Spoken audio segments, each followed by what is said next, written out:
Welcome to another episode of Afrovibes TV. I'm your host, Deon Garcia, CEO of Music Hip Hop. It's your boy Ezy Martinez. And today we have a special guest in the building, man. A legend, a pioneer, one of the come from the hardest clicks, man. You know what I'm saying? South Park Coalition's own Murder One, man. And one is in the building. Just like that, man. Let's rewind. Let's go back. Since we jumping right into it. Let's rewind. How was you introduced to the South Park Coalition? And we had to go all the way back to mid 80s. Yeah, we're going way back. We go way back. You know, I went to Jones. Of course, I know you probably heard this Jones and Sterling and all that stuff. So I was actually me, AC Chip, Fun Cat, Gangsta Nip, Aries, the Don. All us was battle rappers at Jones. So I played football and Nip played the band. And we and Klondike Cat, can't forget Cat. Can't forget Cat. Had Cat spirit, everything at our school. And you know, we just rapping and clearing house where we was. And back in the day, you went to other schools to, if you was hard, you had to go to other schools to make sure you was hard. Fish. And the only school kept giving us problems was Sterling, the Wizard.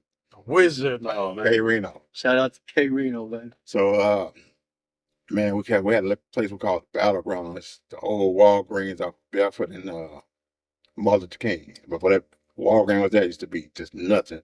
And we all met there battling. So to move forward, K, Nip, Blank, them all better. I went into a different ram of it because I started DJing. I found a way to make money while I was in school. So I started DJing, then started promoting battles. I battled if I had to, but that wasn't really my thing because I was just really learning how to write my 16. So I was like, let me find another way to still stand out. And Kay come up right now. Kay was battling Nip one day, and battle was over. And I was like, man, okay, first of all, you're gonna battle. Don't come to another man's territory because if the numbers are right, it's gonna be wrong. Yeah. So the man Kay got cooked after that, and we started doing talent shows, and Kay and his crew was there, out crew was there, and then I'm 2 or 3 years older than Kay. So I met Kay like 85, 86. I joined South Park Coalition in 87. Because what Kay did was he got all the hard rappers and just put them on his umbrella with his clique. And that's how South Park Coalition. And I got myself in the clique. Man, wow. Did you get to battle the Wizard? Well, at that time, the big dog in my school was Jones was Cat and Nip. So I was playing ball, so I didn't go to schools looking for to battle somebody. You know, Nip and Cat and them, they were going to look for people, and Reno and them was going to look for people. So my thing was DJ parties and play ball. And learn my craft. Well, so who was on? So you had your, you know what I'm saying, you was in a crew with Cat and Nip. Yeah. Whose was K's crew? Rapper K, Okay. GT, Prepper J, DBX. It wasn't Gucci Man. We call him Gucci Man, not AK-47. Oh yeah. His name was Gucci. He was the original Gucci Man back then, and that more his crew like that. Yeah. So what made them? Because it's rare that people join forces. You know, like we have like 2 different sets, you know, something like 2 different cliques, right? yeah, it's like 2 different schools. For sure, yeah. Yeah, and then you know y'all battling, and I guess it shows how much the love that y'all had for hip hop back then was. Well, you know, when we came up, we strictly love for it. You know, my dad played every instrument. My cousins played every instrument. They had groups, they had bands, they had all this stuff. So I was at an early age learning how to record off the 2-inch reels. You know, back then we had 2-inch reels. My daddy played organs. He's always every day playing something. But I gravitated to the DJ turntable. I figured that was the easiest thing to do, which I wish I would have learned to play because I can produce, but I can't play no instruments because I was stuck on the turntable. How was you born and raised in South Park? South Park, right in the middle of it, right behind John. How in your days? How was the neighborhood coming up when you were young? Well, every neighborhood is basically the same. But see, and where I come from, the OGs wouldn't let us do anything because we more the grandfathers and the daddies had the money and kept us in this lane. Make sure y'all was doing. Yeah, we was doing right. So when we did try to go out and hustle, no, you ain't doing that. You go back home. Then we had one guy. He let me invest. He wouldn't let me sell, but he let me invest and gave me money back. So it wasn't like how it is now. It wasn't. We still out in the streets 4 or 5 o'clock in the morning just talking. Wasn't worried about nobody shooting, nobody passing by, drive-bys. It was a community. Really, it was what they call a community. We all loved each other. So we watch your back, you watch my back. And today, everybody is really enemies to each other, and they can be neighbors. And that's crazy. Oh yeah, it's crazy because I remember growing up on my block. There was 13 of us that grew up on one block. All the same ages, and the other blocks would come. We play basketball against and stuff like. Right. We just had a good time. You know what I'm saying? And then sometimes there was a little squabbling, but it wasn't no like it is That was now. part of the game. If you didn't squabble, you didn't have the level what you. Especially you hit a 3-point from a long range. Yeah, winning point. Yeah, we back then. We the OGs had set up groups like I'm really into football and basketball, so I was a lot smaller. And the OGs that had money bought us jerseys and stuff. We go to Yellowstone, we go to Cloverland. We were going different places playing ball, and most of the time we won. So, but we had like guided somebody who taught us from here to respect down here. Yeah. Now it's just a whole different box. Yeah. We come about the same era because we said this. We have young cats that we've interviewed as well, and we tell them like we come up on the age where you go down the street and your neighbor hear you because the neighbor gonna whoop you when you come home. Mom gonna whoop you. Your daddy gonna whoop you. So we come up on an era. I had it worse though, probably because my dad was a merchant marine. You know what I'm saying? So he was on the water for 9 months. So everything that I did, I had to wait for him to get home. My mom would beat me up, you know what I'm saying? Then when he come home, oh yeah. Hey, we all got the thing. We all got it. I had to wait 8 months for an ass whooping. We all got out a little earlier than you did. But, man, like you said, the neighbors, the ones down the street got you. Yeah.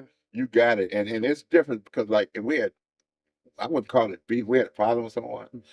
It was the points that times I wasn't really into that squabble and stuff, like then you start getting the door locked on you. You don't come back till you whoop them or you fight them. Oh yeah, so out the yard. Yeah, so that brought a lot of stuff up to date now, how to carry myself. I would defend myself if I had to, but I try not to. It don't make sense. Yeah. Especially nowadays, you walk up to a grocery store and get a little beef with one of your wife. You got to kill them. Yeah, you gotta kill them because they gonna kill you when you go outside. I'm gonna tell you a crazy story. How crazy it is. Not too long ago, I was at a light, and I guess I'm on my phone, and I look up in the light, and the person behind me honked and got in front of me, and and pulled the finger out. And they say, I look in the back of the truck, and it's a little kid. He doing the same thing. I'm like, oh, so, all right. So I follow them.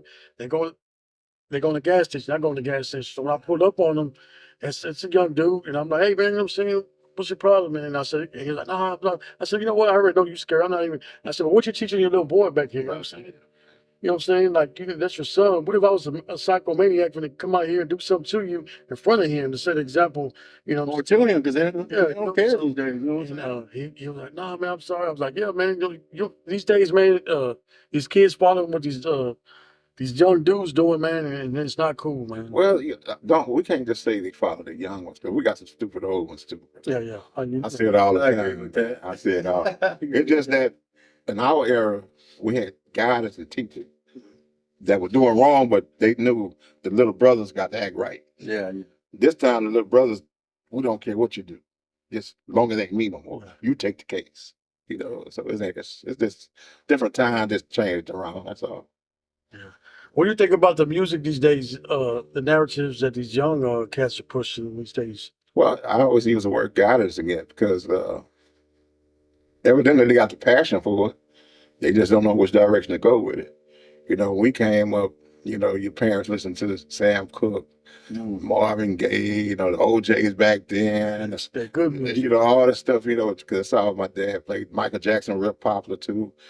So these days it's like they imitate the neighbor or what they see on TV instead Yeah, of they don't really have a background of music. They just do rap. They just want Just to rap rap. That's it. Yeah. and don't know how far it can go if they really just put their mind to it and be who they are.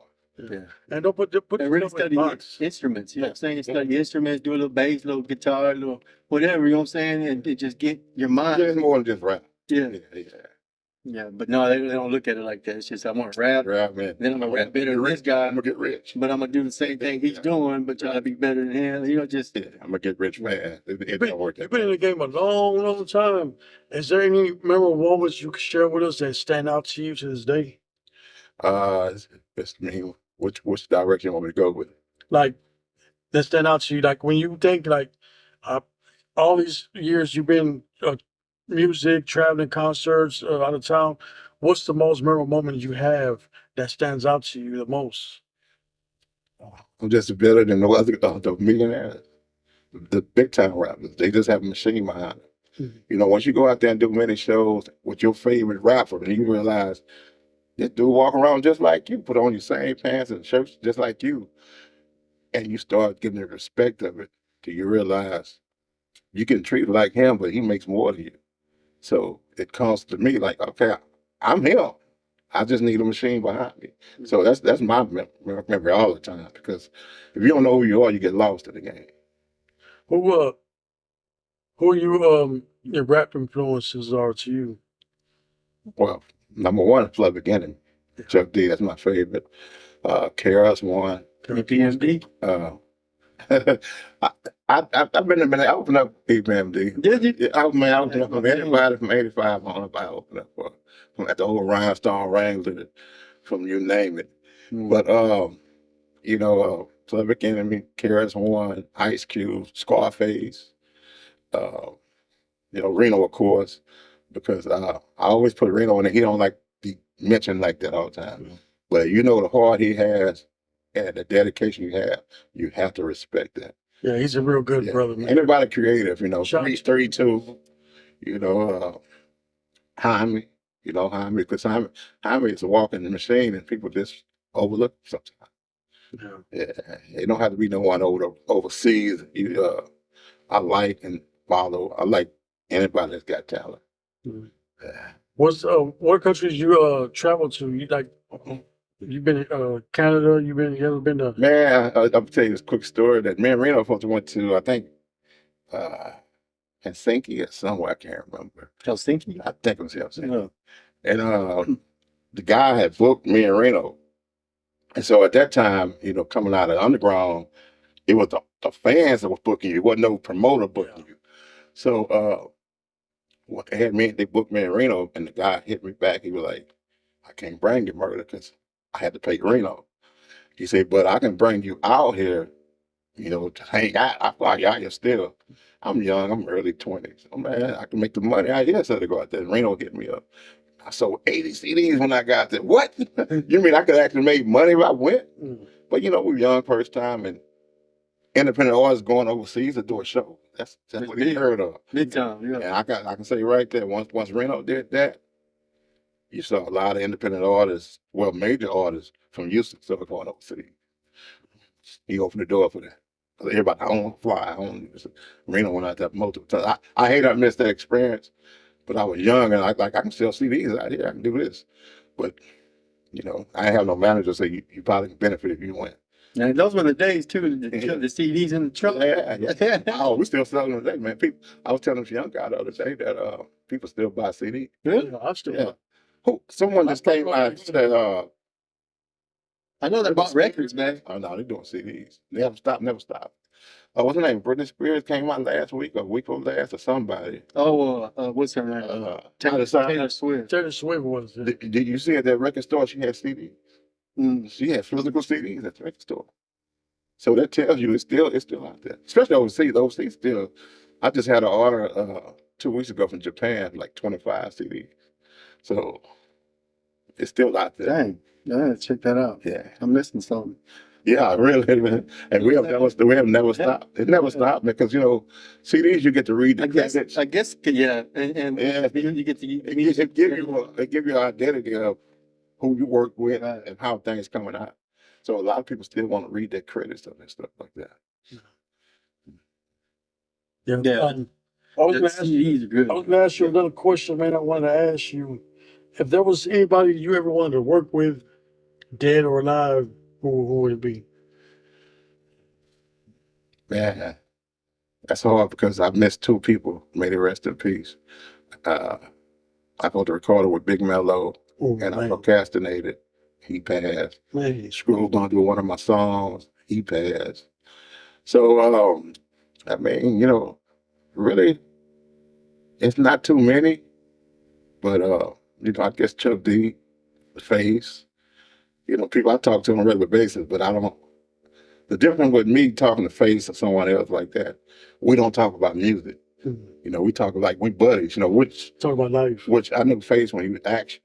Yeah. When he was sitting in my car in action. You know what I'm saying? So, and people like Charlie Boy, all that, we talk.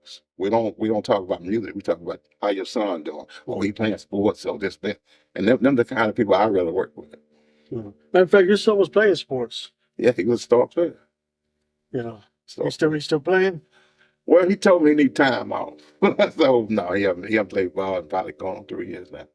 And I heard he was bad too. Well, Trent Williams from the 49ers was his trainer ever since 10th grade. Wow. Yeah, and my son was 6'8", 320, running 4.9 in the 40.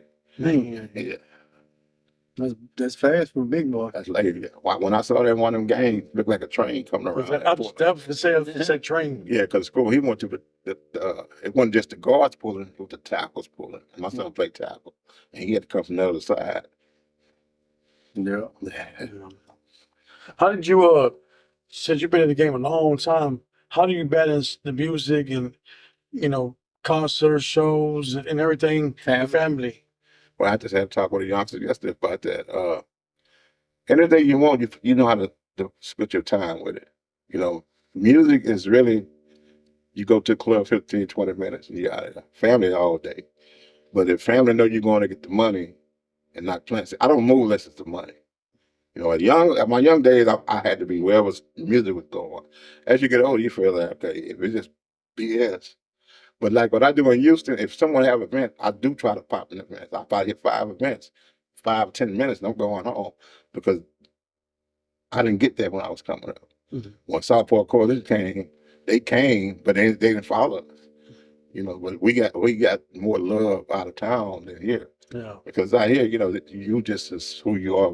You see them every day, so they really don't do that. Yeah.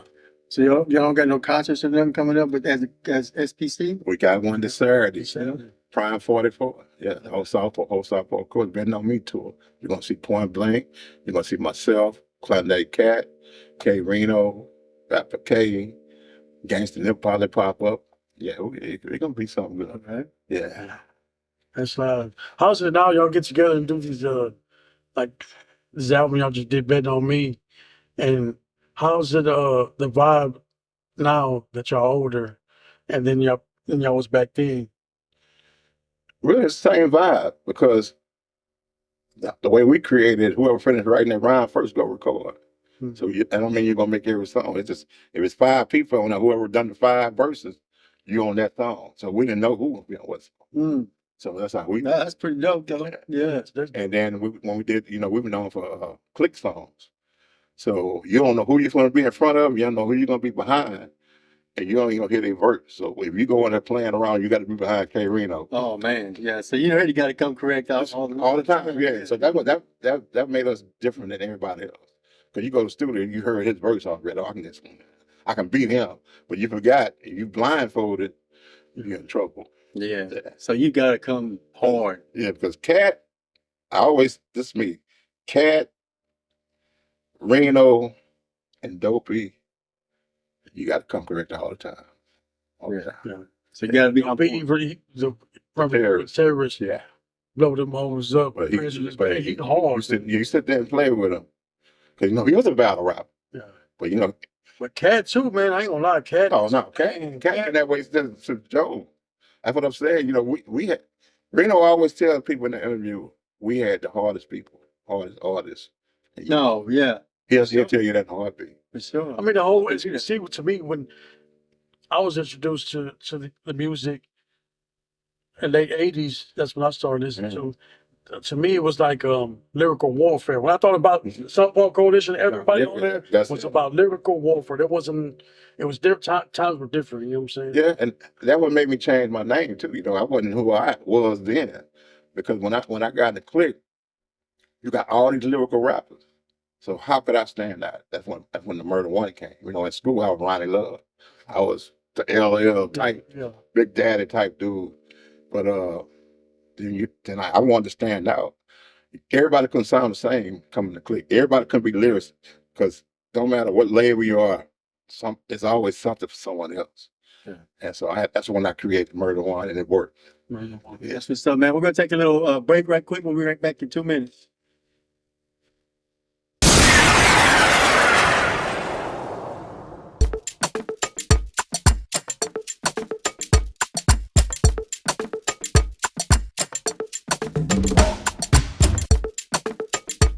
We're back, man. We're over here with Murder One, your boy Ezy Martinez. The boy CEO in the building. Yeah, so let's jump back into this music, man. We was just talking about cassettes. So do you have any cassettes, like old screw tapes or any of that? Well, you know, believe it or not, I'm not really. I'm into screw, but I'm not into it like that, because I'm older, so I'm like a nerd. I mean, you know, most people that does it do this, do that. I don't do that. I just love the music. So I have a few screw tapes that I like. You know, when screw came out, it was basically SPC on it anyway. Mhm. You know, before they even screwed up click or something. Because screw was really part of Southport Coalition. And I got cassettes of everything from R&B to you name it, man. Yeah, I bet you that's a collection, man, to see. I wish I had my own collection. I was growing up, my brother would collect records, and I was on the cassette tapes, you know, different eras between us. Yeah, so. Well, I lost a lot when I went through some hard time. I had to move with my mom, and her stepdad wouldn't let me bring it with me, so I lost a lot of stuff. So, you know, it happens. Yeah, it does happen. Yeah. Yeah, man.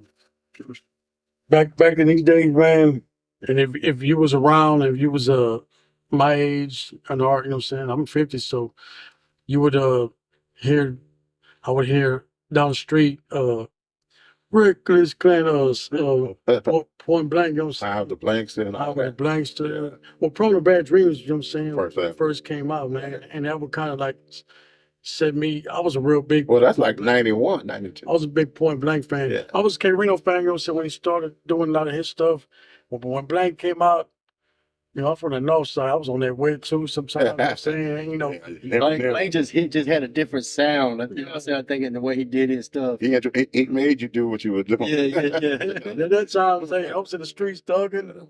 And hey, man, you couldn't tell me nothing, man. Real talk. That's the difference between us, man. You know, like, I'm sitting there watching and recording all this.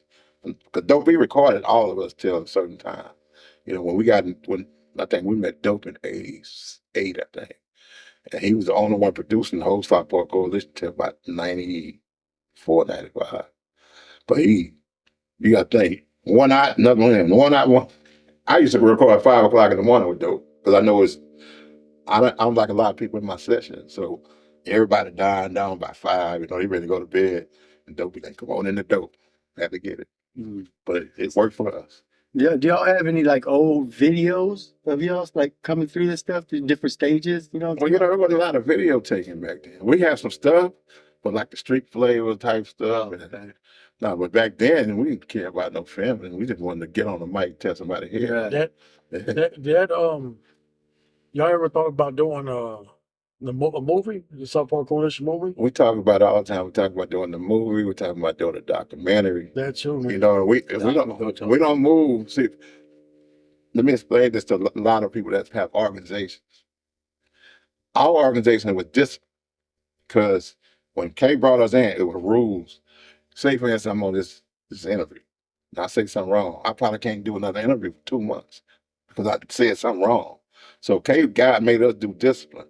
So like with the movies and documentaries, we got people come to it. But if Kay don't agree with it, we back away from it because he the head. Yeah. I understand. You got to keep your group. You can't Foundation. your foundation like that, because you can't just have anybody recording. Right. And that makes sense, man. Face. How many albums you got? Albums probably 15. Total collection about 20. I have movies. No, I'm sorry. I have DVDs of, I used to do birthday bash. Well, I just started that in 2012. And when I did mine different. I did mine to help the artists. So I put them on DVDs. I promoted them. I brought people in that they needed to reach out to, distributors. People do videos. And so people loved when I was doing, but I just had a call with that one. They want me to do it again, but there's a lot of work behind that stuff. It's because it's really old heads that give you the hard time. So, Oh man, that's crazy. Yeah, we missed some days, man. I wish I could rewind back and time. Just to where the cassettes were and the CDs was, when we both in that era, because it was just different, you know what I'm saying? Riding in the car with a lap full of CDs, you know what I'm saying? Trying what you're gonna play, trying to bump your little music, you have speakers in the back, whatever. And then when you hear the CDs, and you're like, when you play them and they scratch and they skip, you're like, man, I wish they had the tapes, man. and now them tapes, you got to sit there and fix that when that breaks. That one. But that was easy for me, guys. And even if it popped, I just put tape, Flip tape on and keep on going. put it back in, and it'll go. Yeah. Don't miss nothing. I still have all that, man. I have all that stuff.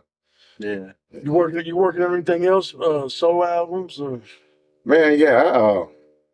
I got a project, really EP called Murder-demic.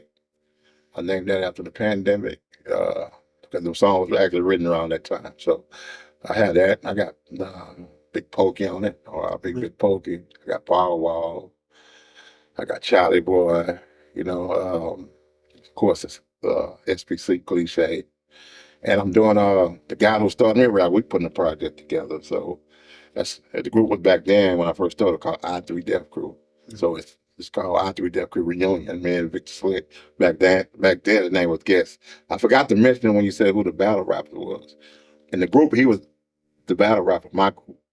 So, back then 102 was the rap station. Mm-hmm. So he used to win some of the contests. So they used to take us to the park events and we rap on the park events.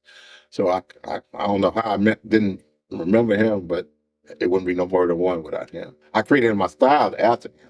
But he taught me the pattern of rap, writing, and putting songs together. What is your recording process? Say you hear the beat. How do you how do you prepare yourself? What do you do? Is there anything specific you do when you record or that people don't know? First process is getting in the mode to write. See, when I write, I listen to a lot of R&B, and it goes back to Gerald LaVerse and all them people back then. Maybe hold on. Say that's what I'm saying with Ronnie Love back then. Yeah, you bring it back. Yeah, but it clears my mind because if not, you be saying the same thing you hear. That's like when some of the people in the clique, if they on a song, they don't really want to hear a verse, they just need the concept. So that's my procedure to write. And I miss creating a beat, because now you don't create the beat no more. You just, somebody sing your beat, okay, I like it. So my writing pattern is crazy because the beat really don't put me there. I'm lazy with it. Then I get a couple of beats that's fire, it writes itself. So that's a process. Then recording, I just, I just go in there and record it, and I don't do my own hooks because I think that takes away from who you are. Yeah. Because if they hear you all the time, they make a dull song. So So you need somebody to break that song up. Well, I do some of the hooks, but like song on Murder-demic, Billy Cook killed one of my hooks, and I'm good at picking who need to be on what. He's singing too, man. A lot of people don't give him his credit, man. No, man, Billy Cook's fire. Yeah. There's some more people out here too. I got it. My partner, cousin, Sammy Lee. We call him Sammy Lee. Willie Winters. We got some people that do some killer hooks. Oh. Yeah. I need another hook king, man. We lost ours, huh? Yeah, well, we lost one of ours, but see, the artists who, it's people that does hooks that people don't know. So you never know, you're in that circle. See, Screw put his hook man in the circle.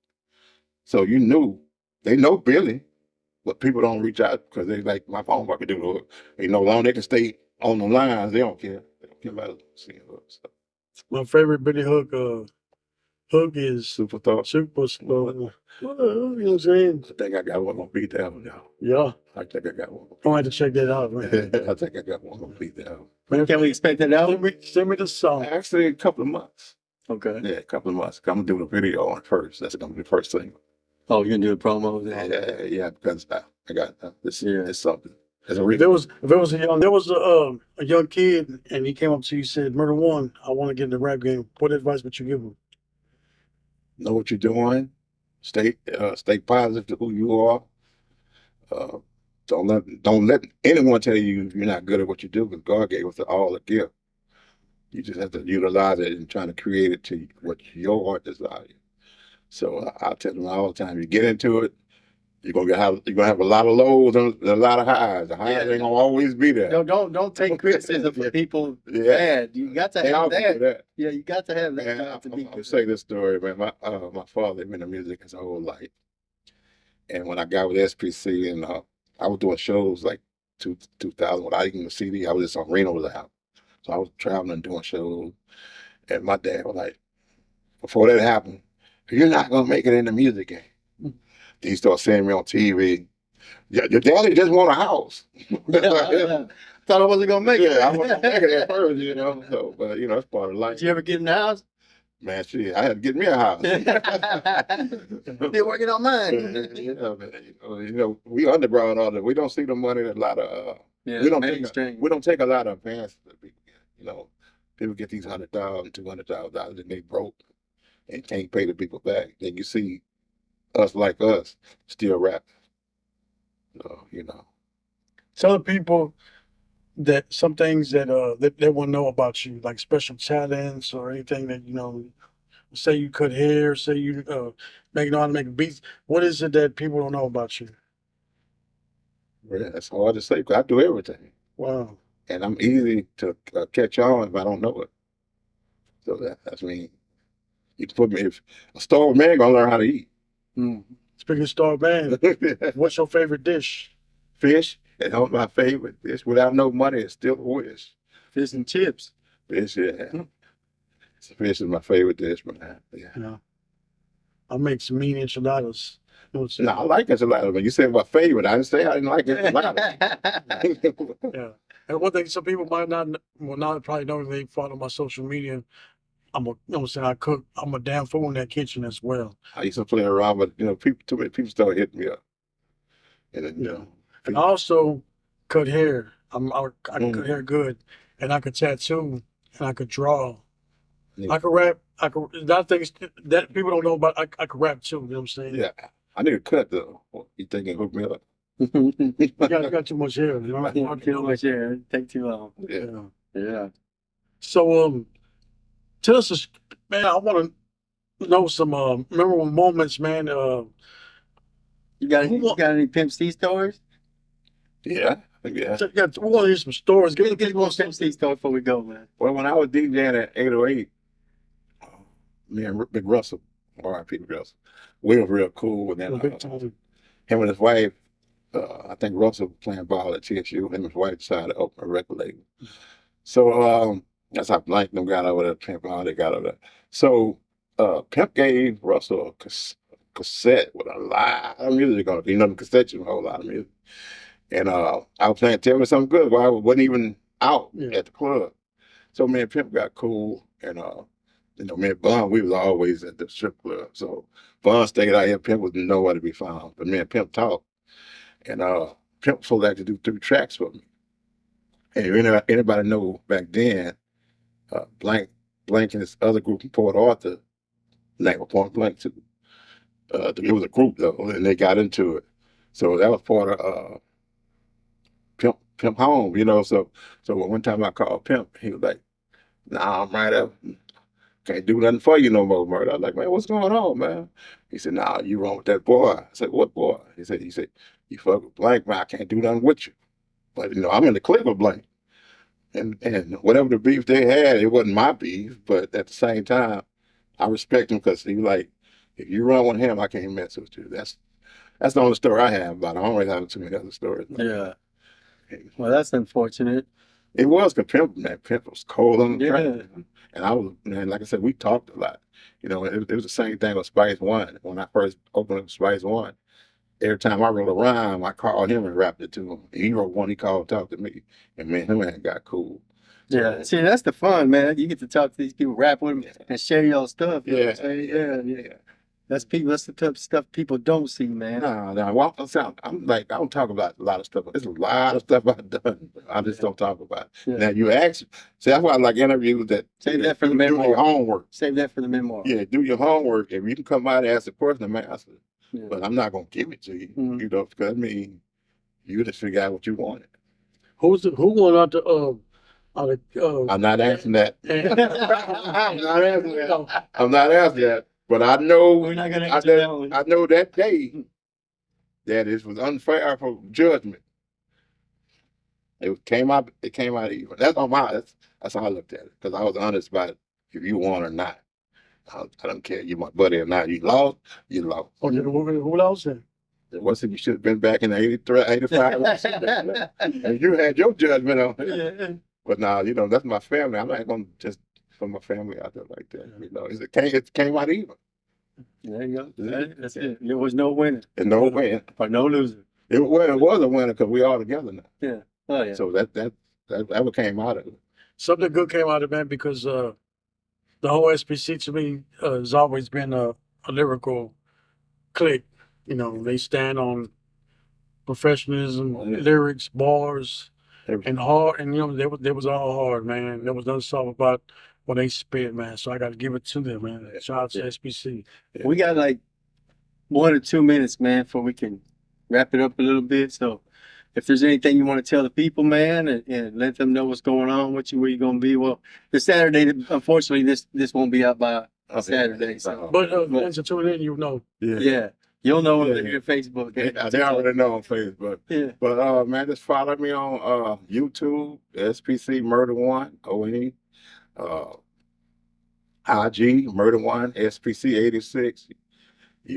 Same thing with Facebook. Or just Google it.